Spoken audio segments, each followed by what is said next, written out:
আসলে আমার একটা ডাউট আছে, আমি কি কলেজের ফার্স্ট ইয়ার থেকে কোডিং শেখা শুরু করে দেবো? So hello everyone, welcome to this channel. দেখো, এখন আমরা জানি যে প্রতিটা কলেজে যে প্লেসমেন্ট হয় সেটা কিন্তু আইটি প্লেসমেন্ট 80 to 90% কেসেসে।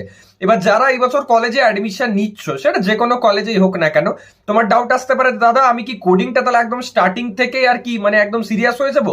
তবে স্টুডেন্টসদের একটাই কথা বলতে চাই যে তুমি মার্কআউটের আন্ডারে কোনো কলেজে পড়ো, হলদিয়াতে পড়ো, নারুলাতে পড়ো বা যে কোনো কলেজেই পড়ো না কেন, হেরিটেজে পড়ো, আইএম এ পড়ো, তোমার ফার্স্ট সেমিস্টার বা সেকেন্ড সেমিস্টারে একটা সাবজেক্ট থাকবেই যেটা কিনা রিলেটেড টু সি প্রোগ্রামিং বা বেসিক্স অফ প্রোগ্রামিং বা প্রোগ্রামিং ইউজিং প্রবলেম সলভিং, এই ধরনের সাবজেক্ট রিলেটেড হবে, যেখানে বেসিকে আর যে প্রোগ্রামিংটা সেটা তোমাকে শেখানো হবে।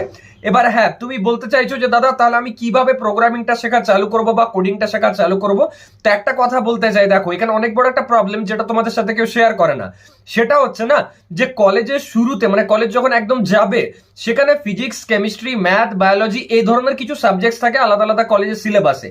এবার সেখানে দেখা যায় যে যেহেতু তোমরা 11-12 পড়াশোনা করে পর অভ্যস্ত, একটা অন্যরকম আর কি অ্যাসপেক্ট থেকে উঠে এসে পর নতুন একটা সেগমেন্টে যাও, তো সেখানে অনেক স্টুডেন্টসেরই কিন্তু সাপ্লি চলে আসে। তো আমি স্টুডেন্টসদের এটাই সাজেস্ট করবো যে ফার্স্ট সেমিস্টারটা অ্যাটলিস্ট কলেজে কি হচ্ছে, কোন সাবজেক্ট কি না কি, এই জিনিসগুলোতে একটু টাইম দিও।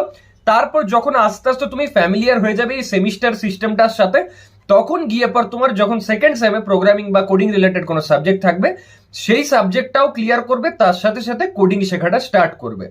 এটা যেন বেস্ট উপায় হয়। শুরু থেকে যদি একদম করতে গেছো মানে এই কোডিং ইন্টার্নশিপ এসব, দেখবা হয়তো যে সেমিস্টারে সাপ্লি চলে এলো, তখন প্রবলেমে পড়বে। তো আই হোপ যা বলেছি বুঝতে পেরেছো। দেখা হচ্ছে নেক্সট ভিডিওতে। এরকম গাইডেন্স পাওয়ার জন্য চ্যানেলটা সাবস্ক্রাইব করে দাও। Thank you.